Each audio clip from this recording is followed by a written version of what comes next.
하나님의 말씀을 함께 보겠습니다. 하나님의 말씀은 마가복음 8장 22절에서 26절까지 말씀이 되겠습니다. 신약 성경, 제가 가진 성경으로 제67면에 있는 마가복음 8장 22절에서 26절까지 말씀 한 절씩 교독하시고 마지막 절 함께 읽겠습니다.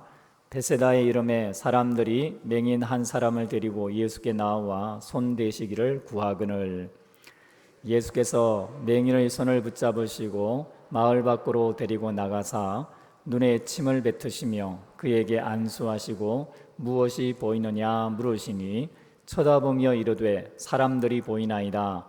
나무 같은 것들이 걸어가는 것을 보나이다 하거늘 이에 그 눈에 다시 안수하시매 그가 주목하여 보더니 나아서 모든 것을 밝히 보는지라. 함께 보겠습니다. 예수께서 그 사람을 집으로 보내시며 이르시되 마을에는 들어가지 말라 하시니라. 아멘. 우리 좌우에 계신 분들하고 이렇게 한번 인사하겠습니다. 하나님의 사랑을 가득 마음에 담으시고 옆에 있는 분들을 축복하기 원합니다. 하나님의 사랑으로 가득하시기를 바랍니다.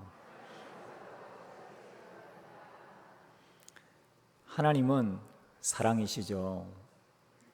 하나님이 우리를 사랑하시는 그 사랑이 이 땅에서 나타나신 예수님의 사역을 통해서 증거가 되었습니다. 오늘 본문에 나와 있는 이 베세다의 맹인을 예수님이 치료하신 사건은 바로 우리 모두를 향한 하나님의 사랑, 하나님이 우리를 얼마나 끔찍하고 또 오랫동안 사랑하시고 견디시는지를 보여주는 중요한 사건이 되겠습니다.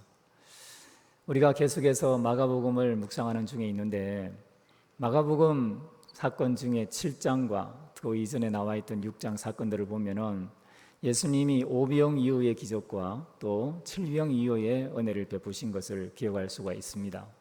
여러분, 예수님이 2000년 전에 오병 이후로 남자만 5,000명 넘는 군중을 먹이시고 칠병 이후로 4,000명을 먹이신 이러한 사건은 그때에만 일어나고 지금은 일어나지 않는 그런 사건이 아니죠. 1800년대에 루트교 목사로 안수를 받고 독일에서 런던으로 가서 브리슬 지역에서 약 6,000명의 고아들을 30년 이상 먹였던 조지 뮬러라고 하는 루트교 목사를 우리는 알고 있습니다.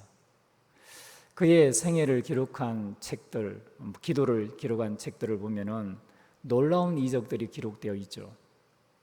그는 하나님이 고아들의 아버지심을 믿었습니다. 하나님이 일용할 양식을 주신다는 사실을 믿었습니다. 이스라엘 백성이 광야에서 나아가 만나를 거둘 때에 하나님이 반드시 다음 날도 만나를 주시고 제6일에는 안식일을 먹을 수 있도록 이틀분에 만나를 주신다는 그 진리를 지금도 행하고 계시는 하나님으로 조지 뮬러 목사님이 믿기 시작했죠. 그리고 그는 아무의 도움도 받지 아니하고 6,000명의 고아를 먹여 살렸습니다. 여러분, 이것이 한 개인에 관한 객관적인 사실이기 때문에 우리는 담담하게 받아들일 수 있지만 우리 개인이 주관적으로 만일 이런 일들을 겪는다고 생각을 하면 이것은 가히 하나님의 기적이 아니고는 누구도 상상할 수 없는 놀라운 인생이 되는 것입니다. 어느 날 저녁에 가정 총무가 그 고아들을 돌보고 있던 총무가 조지 뮬러 목사님에게 와서 이렇게 말했죠. 목사님, 저녁거리가 없습니다. 점심까지는 어떻게 잘 먹었는데 이제 6,000명의 고아들이 저녁 먹을 거리가 없는데 어떻게 하면 좋겠습니까? 그때 조지 뮬러 목사는 왜 하나님이 죽으셨나? 하나님이 살아계시잖아. 하나님이 주실 거야. 지금까지도 하나님이 주셨고 오늘 저녁도 하나님이 주실 거야. 목사님, 그런데 지금 당장 먹을 게 없는데 언제 주시죠? 저녁 먹을 시간이 지금 저녁 식사 시간이 되었습니다. 조지 뮬러 목사님이 이렇게 말했죠. 가서 아이들을 식당으로 모으고 모든 사람들이 접시와 포크와 나이프를 준비한 채 기다리라고. 그리고 조지 뮬러 목사는 하나님 앞에 기도합니다. 근데 하나님이 주신다는 거예요. 그래서 조지 뮬러 목사님이 식당에 가서 보니까 그때까지 음식이 도착이 안 돼 있는 거죠. 그래서 조지 뮬러 목사가 어떻게 합니까? 여러분 함께 기도합시다. 눈을 감고 감사 기도를 올리기 시작합니다. 하나님 감사합니다. 날마다 우리의 일용할 양식을 공급해 주시는 사랑의 하나님 아버지 감사합니다. 점심때까지도 먹을 것을 주셨고 하나님은 고아의 아버지시니 저녁에도 먹을 것을 주시니 감사합니다. 근데 그 기도를 드릴 때에 아이들이 쑥덕거리기 시작합니다. 아니 지금 앞에 먹을 게 없는데, 그릇이 텅텅 비어 있는데 목사님이 음식을 감사하는 기도를 하네. 목사님 어떻게 되신 거 아니야? 다들 기도는 하는데 눈은 감고 있는데 마음은 콩밭에 가 있습니다. 목사님이 그래도 기도합니다. 하나님, 이렇게 맛있는 저녁거리를 주셔서 감사합니다. 날마다 우리의 짐을 주시어 우리를 도우시는 선하신 목자 되신 주님을 찬양합니다. 예수님 이름으로 기도합니다. 아멘 하고 눈을 떴습니다. 여러분 어떤 일이 일어났을까요? 마침 그 고아원의 문이 활짝 열리면서 밖에서 음식 배달 왔습니다 소리가 들리는 거죠. 여러분 무슨 일이 있었던 것입니까? 그 고아원 주위에 부자들의 파티가 열렸습니다. 저녁 만찬 파티가 열렸는데 부자들이 그날따라 집에서 너무 많은 음식들을, 좋은 음식을 잘 먹고 왔어요. 그리고 그 만찬을 위해서 좋은 음식이 절비하게 차려졌는데 이것을 손을 대기가 싫은 거죠. 너무 배가 불러서.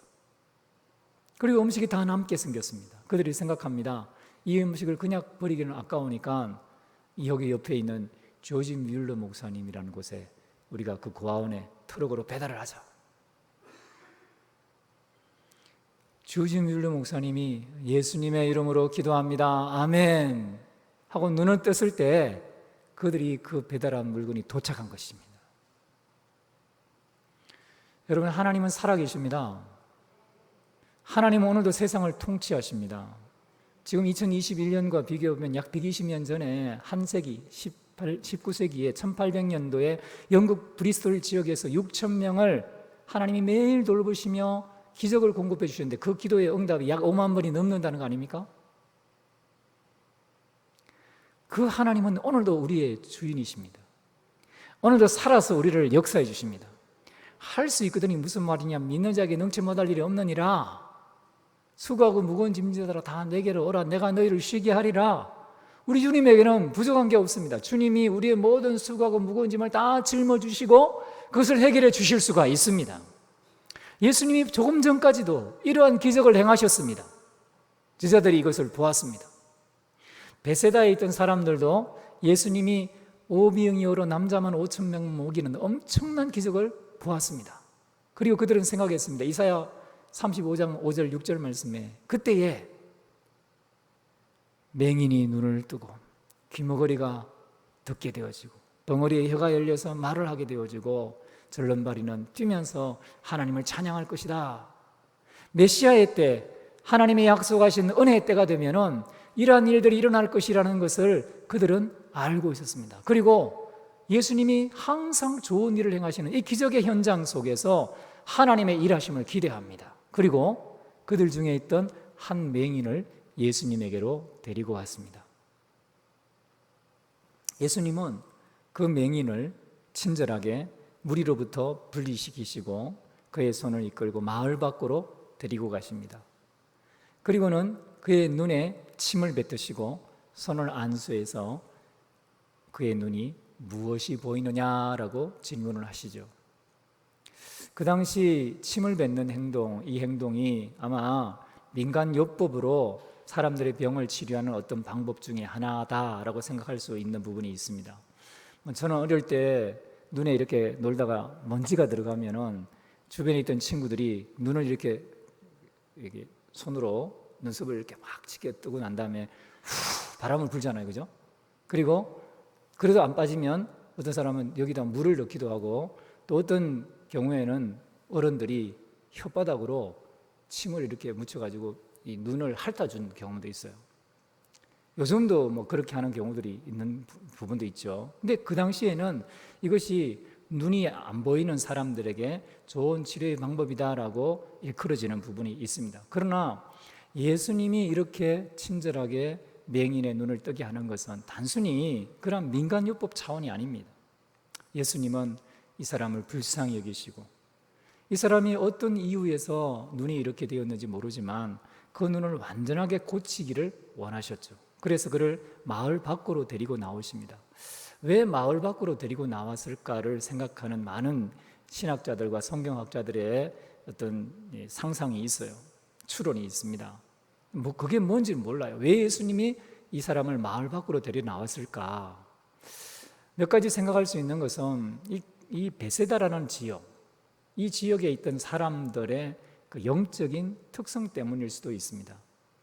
예수님은 베세다, 고라신, 가버나움 같은 곳에서 엄청난 기적들을 많이 행하셨습니다.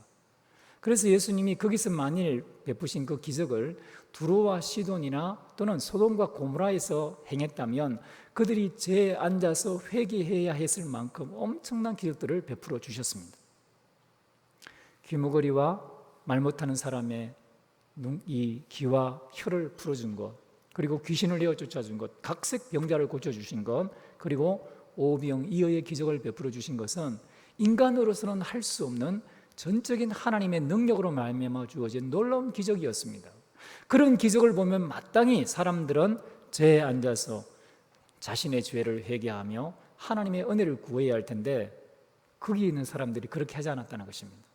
그래서 예수님은 그 무리로부터 이 사람을 따로 분리시킵니다. 그리고 그에게 침을 뱉어 안수하시며 무엇이 보이느냐라고 물으시는 거죠. 예수님이 이렇게 병자를 치료하시는 것은 이전에도 하신 행동이기도 합니다. 예수님이 이 혀가 굳어 있고 또 귀가 들리지 않는 사람에게도 침을 뱉으시고 손을 귀에 넣어서 에바다라고 하실 때 그가 완전하게 혀가 풀리고 또 귀가 열린 그런 경험이 있었죠.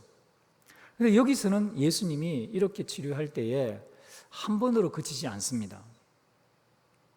22절, 23절, 24절까지 말씀을 보면 예수님이 한 번 그를 고치고 난 다음에 무엇이 보이느냐라고 물었을 때에 그가 대답을 하죠. 사람들이 걸어가는 것 같은 것이 보이는데 나무 같은 것들이 걸어가는 것이 보입니다 라고 대답을 합니다. 그러니까 예수님이 안수했는데, 예수님이 침을 뱉어 안수해서 고치셨는데 그가 보이는 것은 이상한 거예요. 완벽하게 시력이 회복된 것이 아닙니다. 뭔가 문제가 생긴 거죠. 여러분, 아마 이 사람은 나무 같은 것들이 걸어가는 것이 보입니다, 또 사람 같은 것들이 보입니다 라고 말하는 것을 보면은 나무가 어떻게 생겼는지를 볼 수 있었던 과거의 경험이 있었던 것 같아요. 그러니까 나무가 뭔지를 알죠. 이 사람은 아마 눈이 어떤 사고나 질병에 의해서 보이지 않게 된 그런 경험을 가진 사람인 것으로 추정이 되는 것입니다. 이 사람은 과거에는 잘 보았지만 지금은 잘 보지 못하는 그러한 맹인인 거죠. 이것은 인류를 상징하는 부분이 될 수도 있습니다. 여러분, 사람을 하나님이 왜 만드셨습니까? 하나님은 사람을 하나님의 형상으로 만드셨습니다. 그리고 사람에게 복을 주셨습니다. 생육하라, 번성하라, 땅을 정복하라, 땅에 충만하라, 땅을 다스리라.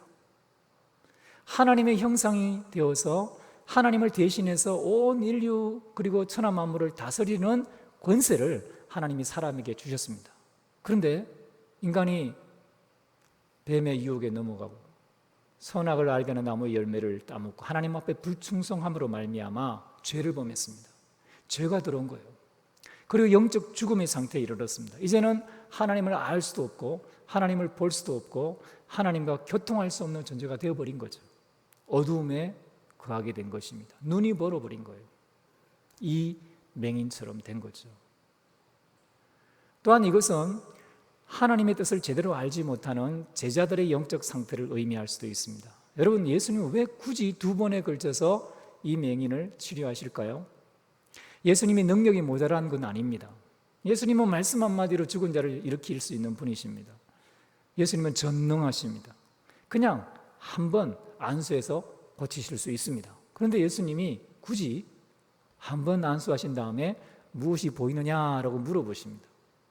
예수님이 한 번 안수하시고 난 다음에 이 사람이 무엇을 볼 수 있는지를 몰랐기 때문에 확인 차원에서, 실험 차원에서 한 게 아닙니다. 예수님은 그의 눈에 한 번 안수하심으로 말미암아 그가 불완전하게 볼 수 있는 이 상태를 말하게 하고 그 상태에 대해서 제자들이 옆에서 듣게 만드시는 거죠. 여러분, 제자들의 영적 상태가 그러했습니다. 제자들은 지금 예수님을 따르고 있습니다. 배와 친척과 아비와 전토와 가족을 다 버리고 예수님을 따르고 있습니다. 그런데 그들이 예수님을 따르는 그 눈이 지금 잘못된 것입니다. 그들은 예수님이 오병이어와 칠병이의 기적을 베푸시고 온갖 귀신을 내어 쫓으시고 온갖 병자를 치료하시는 이 하나님의 나라의 능력을 베푸시는 이것이 도대체 무슨 의미인지를 알지 못하는 것입니다. 절반 정도 아는 것이, 희미하게 아는 것입니다. 예수님이 누구인지에 대해서 도대체 정확한 지식이 없는 것입니다. 우리는 잘 알고 있습니다. 예수님은 누구입니까? 예수님은 메시아이십니다. 예수님은 하나님 나라의 왕으로 오셨습니다. 그리고 지금 제자들에게 하나님의 나라를 보여주고 계십니다. 하나님의 나라는 나중에 제자들이 죽고 나서 올라가서 경험할 그런 나라가 아니라 지금 그들의 삶에 함께하고 있는 나라였습니다. 왕이 통치하는 역사를 보여주고 계십니다. 귀신을 내어쫓습니다. 온갖 병자를 치료합니다. 기적과 이적이 일어나고 있습니다. 하나님의 나라가 지금 그들 가운데 일어나고 있습니다. 그런데 제자들은 모르는 것입니다. 제자들의 눈에 하나님의 나라, 제자들이 생각하는 하나님의 나라는 다윗의 왕국이 물리적으로 회복되는 것입니다. 로마가 패망하고 이스라엘 백성들이 예수님을 필두로 해서 예수님을 왕으로 모시고 다윗의 왕국이 이 땅 가운데 이루어지는 것입니다. 모든 천하만국이 다윗의 왕국 앞에 굴복하는 것입니다. 그들은 예수님이 그러한 다윗의 왕국의 왕으로 등극하기를 기다리고 있는 것이 잘못된 시각이죠. 그러나 하나님의 나라는 그런 것이 아닙니다. 예수님은 지금 제자들이 잘못된 생각을 갖고 있고 잘못된 안목을 가지고 있다는 사실을 보여주는 것입니다. 여러분, 오늘날 하나님의 나라가 이미 임해 있습니다. 2000년 전에 예수님으로부터 왔던 이 하나님의 나라가 지금도 이 땅 가운데 흘러가고 있습니다. 여러분, 이것을 믿으십니까? 제자들에게는 이러한 안목이 없었어요. 그래서 예수님은 굳이 그 맹인을 2번 안수하시는 겁니다. 그 맹인은 2번 안수를 받아야 잘 보이도록 예수님이 치료해 주시는 거죠. 이 맹인에게 특별한 문제가 있어가 아닙니다. 이 맹인을 통해서 제자들에게, 오늘날 우리에게 하나님이 원하시는 나라, 예수님이 우리에게 보여주기 원하시는 나라가 무엇인지를 보여주기를 원하시는 겁니다. 여러분, 예수님이 우리에게 보여주기 원하시는 나라가 무엇입니까? 그것은 이 세상 나라와 다른 나라입니다. 세상이 우리에게 요구하는 하나님의 나라와 다른 나라입니다. 이 세상의 왕인 사단은 예수님에게도 동일한 하나님의 나라를 요구했습니다. 빵으로 돌로 떡을 만들어 수많은 사람들이 먹고 배부른 그런 나라. 성전 꼭대기에서 뛰어내려서 수많은 사람들이 볼 때에 천사가 그 발이 땅에 부딪히지 않도록 능력이 나타나는 나라. 천하의 모든 영광, 왕의 영광, 통치자의 영광, 아름다운 영광을 다 보여주고 거기에 굴복하도록 만드는 나라.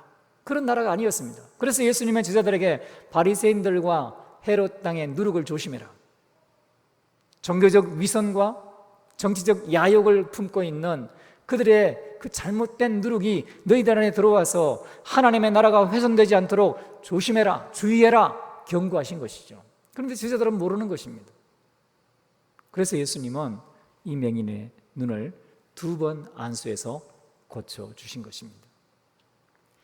여러분, 제자들은 몰랐습니다. 예수님이 제자들에게 묻는 질문들을 보면 7장과 8장에 걸쳐서 9번의 질문하시죠. 왜 빵이 없다고 의논하느냐? 왜 알지 못하느냐? 왜 깨닫지 못하느냐? 눈이 있어도 안 보이느냐? 마음이 둔하냐? 귀가 있어도 듣지 못하느냐? 기억하지 못하느냐? 내가 빵 5개로 5,000명을 먹이고 남은 바구니가 몇 바구니냐? 내가 빵 7개, 보리떡 빵 7개 물고기 2마리로 4,000명을 먹이고 남은 광주리가 몇 광주리냐? 아직도 모르겠느냐? 예수님이 9번에 걸쳐서 기적이 일어나고 하나님의 능력이 나타나고 난 다음에 계속해서 제자들에게 묻는 질문이 무엇입니다? 너희가 아직도 깨닫지 못하느냐는 거죠. 지금 이 기적 자체보다 더 중요한 내가 너희 앞에 있는데 너희가 나를 보지 못하느냐라고 말씀하고 계시는 것입니다. 여러분, 예수님이 2000년 전에 이 땅에 왕으로 오셨고 지금 우리 가운데 친히 와 계십니다. 그리고 우리의 심령에 성령으로 내주해 계십니다. 여러분, 우리에게 하나님의 나라가 임했습니다. 하나님이 우리를 통치하고 계십니다. 이것을 보아야 합니다. 이것을 들어야 합니다. 이것을 깨달아야 합니다. 이것을 기억해야 합니다. 주님이 오늘날 수많은 사람들을 통해 간증하게 하시잖아요. 내일부터 있을 다니엘 기도회, 여러분, 우리가 2020년까지 21일 다니엘 기도를 통해서 얼마나 많은 사람들의 간증을 들었습니까? 그들의 삶에 지금도 살아서 역사하시는, 인간으로서는 도저히 해결할 수 없는, 하나님의 능력이 아니면 해결할 수 없는 놀라운 일들이, 하나님의 나라의 일들이 지금 하나님이신 예수님으로 말미암아 진행하고 있다는 사실을 보여주시지 않았습니까? 우리는 이것을 보아야 합니다. 우리는 이것을 들어야 합니다. 우리는 이것을 깨달아야 합니다. 우리는 이것을 기억해야 합니다. 제자들에게는 이것이 부족했습니다. 왜요? 아직 그들에게 성령이 임하지 않았기 때문입니다. 그들은 육신에 속한 사람들입니다. carnal man, 육욕에 가득 찬 사람들이었습니다. 여러분, 예수 믿는 사람들도 충분히 육체의 사람이 될 수 있습니다. 다윗을 보십시오. 다윗이 성령 충만했을 때에는 예수님, 하나님, 성령님 중심으로 살았습니다. 그리고 하나님 마음에 합한 사람으로 살아내었습니다. 그러나 그가 육체에 충만해지자 그는 밧세바를 범하고 우리아를 죽입니다. 그리고 그 이후로 끊임없는 하나님의 징계를 경험하게 되죠. 솔로몬을 보십시오. 성령 충만했고 그래서 전무후무한 지혜를 받았습니다. 그러나 그가 수많은 여인들을 처첩으로 들이며 우상을 숭배하기 시작하잖아요. 성령 충만했던 사람이 육체 충만할 수 있는 것이죠. 제자들도 마찬가지입니다. 제자들이 예수님의 그 놀라운 경험, 놀라운 능력들이 베풀어지는 그 현장에서 경험할 때에는 그 순간에는 성령 충만하지만 곧바로 육체가 그들을 장악할 수 있었던 것입니다. 그래서 그들은 자기의 육체의 소욕을 따라서, 육체의 안목의 정욕, 이생의 자랑, 육체의 정욕을 따라서 예수님의 사역을 판단하고 예수님을 따르는 그 자리에서 잘못된 길로 갈 수밖에 없었습니다. 우리도 마찬가지입니다. 여러분, 우리는 하나님의 영으로 충만하기를 늘 사모해야 합니다. 그렇지 않으면 우리는 곧바로 넘어질 수가 있습니다. 그래서 두렵고 떨리는 마음으로 우리의 구원을 이루어내야만 합니다. 예수님은 그래서 제자들의 이 잘못된 안목이, 잘못된 시각이 교정되기를 원하는 마음으로 그들에게 2번에 걸쳐서 그 맹인의 눈을 고치는 장면을 보여주시는 것입니다. 오늘 우리의 눈은 어떻습니까? 사도 바울은 에베소 교회를 향해서 기도하면서 너희 마음의 눈을 밝히사라고 기도합니다. 마음의 눈이 밝아지면 성도의 기업에 풍성한 것이 무엇인지, 부르심의 소망이 무엇인지, 하나님이 하나님 나라에서 우리를 위해서 준비해 놓으시고 이 땅 가운데 의와 평강과 희락의 나라, 하나님의 나라를 경험하는 것이 무엇인지를 깨닫게 됩니다. 그러나 마음의 눈이 어두워지면 벌거벗은 것과 수치스러운 것과 가리난 것을 보지 못합니다. 우리는 안약을 사서 발라야 합니다. 하나님이 우리에게 눈을 안수해서 우리의 눈이 밝아질 수 있도록 하나님의 은혜를 구해야만 합니다. 제자들에게는 이것이 필요했습니다. 그래서 예수님은 이 2번의 안수를 통해 맹인의 눈을 밝혀주신 것입니다. 여러분, 우리는 모든 것을 밝히 보고 있습니까? 혹시 우리의 마음에 세상이 크게 보이고 하나님의 나라는 멀리 있는 것처럼 생각되지 않습니까? 어떤 기독 잡지에서 왜 사람들의 하나님의 나라의 소망이 희미해지고 세상이 크게 보이는가에 대해서 설문조사를 했습니다. 그래서 설문조사의 내용을 분석해 보니까 그들이 성경을 몰라서도 아니고 또 교회 생활을 하지 않아서도 아니고 무슨 헌물이나 헌금이나 교회 물질을 제대로 드리지 않아서도 아니라는 거예요. 중요한 원인이 하나 발견했는데 그게 뭐냐 하면 그들이 기도하기를 멈춘 순간, 이전보다 기도하는 열정과 시간이 줄어드는 그때부터 하나님의 나라에 대한 소망과 비전이 희미해지고 확신이 의심으로 바뀌기 시작하다는 것입니다. 여러분, 우리 주님은 여기 살아계십니다. 전능한 능력으로 오늘 우리와 함께 하십니다. 그리고 소경의 눈을 안수하신 것처럼 우리의 눈을 안수해서 밝게 보게 하실 수 있습니다. 누구에게 함께 합니까? 하나님의 은혜를 사모하는 사람, 하나님 앞에 하나님의 도움을 구하는 사람을 통해서 이 일을 하십니다. 조지 뮬러 이야기를 초반에 말씀을 드렸는데 조지 뮬러가 바로 그런 사람 아닙니까? 그는 성경의 약속을 할렐 대학에서 헬라어 히브리어 원문을 통해서 그 목사님들과 조직 신학 교수를 통해 잘 배웠습니다. 그런데 그는 여전히 도박을 하고 여전히 술을 먹고 여전히 주색 잡기에 빠져 있었습니다. 그런데 어느 날 와그너라고 하는 목사님과 기도하는 모임에 참여했다가 무릎을 꿇고 살아계신 하나님 앞에 기도하기 시작합니다. 그리고 기도하면서 하나님의 살아계심을 붙잡고 확신하기 시작합니다. 그리고 자기의 삶에 살아계신 하나님을 경험하기 위해서 하나님의 약속을 신뢰하고 기도하는 일을 멈추지 않았습니다. 그가 93세 일기로 세상을 떠나기까지 그는 살아계신 하나님이 지금 나와 함께 한다는 것을 수많은 사람들에게 보여주는 간증의 주인공이 된 것입니다. 기도할 때 가능했습니다. 여러분, 마귀는 녹록하지 않습니다. 세상은 결코 쉽게 변하지 않습니다. 마지막 순간까지, 하나님의 기적이 일어나는 그 순간까지 아무것도 변함없이 똑같은 모양으로 우리의 마음에 의심과 두려움을 줍니다. 그러나 기도하고 담대히 하나님의 은혜의 약속을 붙잡고 있으면 하나님이 마침내 일하십니다. 이걸 믿어야 합니다.